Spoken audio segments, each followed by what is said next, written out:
Hello guys, and welcome to another quick tutorial video. And in this short tutorial video, I'm going to be showing you how you can simply convert your Bitcoin to Tron on the Binance mobile app.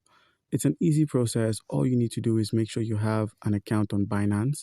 And if you do not possess an account on Binance, by simply using our link, which is going to be in the description of this video, you stand a chance to claim 100 USDT worth of trading fee rebates when you register and verify your account using our link. So guys, once you've logged in with your verified account, head over to the wallet section.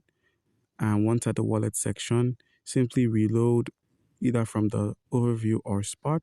Reload so you can have a view of your tokens. So once you scroll over, you can find that we have some Bitcoin here. So now head over to the home, and where we have the convert, select the convert option.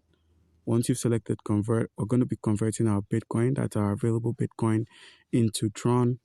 So for the drop down that says Ethereum, select the drop down and simply in the space for search, type TRON, Tron.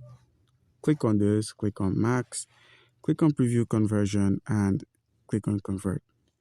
And boom, that's how it's done, guys. So do comment down below if you've got any questions concerning how we can convert Bitcoin to Tron on Binance, and you'll be given an answer. Thank you.